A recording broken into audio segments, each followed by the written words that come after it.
Greetings. Today's episode involves a horrible journey into slavery taken by a 10-year-old girl named Priscilla. Before getting started, I would encourage you to subscribe to the Mossy Feet Books YouTube channel for more great content. If you like my videos, please hit the like button. The more likes I get, the more YouTube will show it to other people, allowing me to grow the channel. I also entreat you to visit my website, www.mossyfeetbooks.com. There you will find sample chapters, podcasts, a slew of contents, and links to where you can buy my books. While visiting the website, you can subscribe to it and receive email notifications of when I publish a new book or other content like this video and podcast. This episode is based on my book, A Day in United States History, Book 1. Kidnapped in the African interior of the Rice Coast, 10-year-old girl named Priscilla joined 83 other kidnapped Africans on the slave ship The Hare, April 4, 1754. After a 10-week voyage, the girl, whose African name is lost to the ages, was sold to a Carolina rice plantation owner at auction in Charlestown, South Carolina. He named her Priscilla. The African rice coast stretches from down the West African coast and includes the nations Senegal, Liberia, and Sierra Leone. The climate and geography of this area is similar to that of the Carolina lowlands that form the nucleus of Carolina's rice-growing region. Through experimentation, the planters of Carolina discovered that Asian rice was an ideal crop for them to grow by 1700. However, the plantation owners did not know much about rice cultivation. The solution was to import slaves from rice-growing regions of Africa and use their knowledge to grow the crops. The blacks from the rice coast, predominantly from the Gullah tribe, were traditional rice growers, having grown the grain for thousands of years. Rice was a profitable crop for the growers to produce, and they needed large numbers of slaves to grow it. Slavery has existed since the origins of history.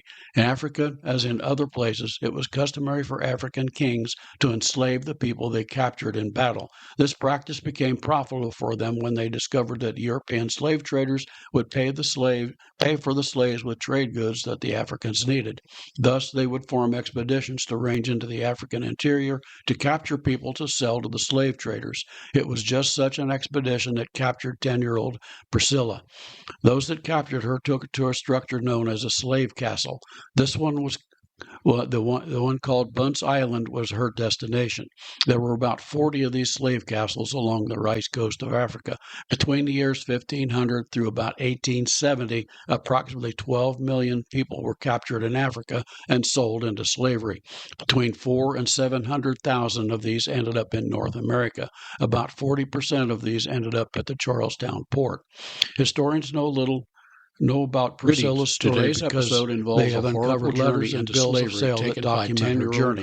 They know that on April the 9th, before getting started, I would encourage you to ship's Captain Caleb Godfrey purchased her and put her into about 83 other slaves. If you like my videos, on the ship The Hare button. During the voyage to Charleston, the more YouTube will show it to other people. These would have been tossed overboard at night. I also encourage you to visit my website, www.charleston.mossyfeetbooks.com. Rice plantation owner, there you will find sample chapters, podcasts, a slew of contents, and links to where you can buy my books. Coming visiting the website, you can subscribe there for the rest of her life, producing 10 children, only 4 or other content like this video died in 1811. This episode is based on my very few slaves that historians have documentation covering her life and descendants. Kidnapped in the African interior of the Rice Coast, a 10-year-old girl named Priscilla is joined 83 other kidnapped Africans on the slave ship The Hare, Priscilla's Homecoming, 1754. Written of this day in after a 10-week voyage, the girl whose African name in this collection of North American colonial history events includes 366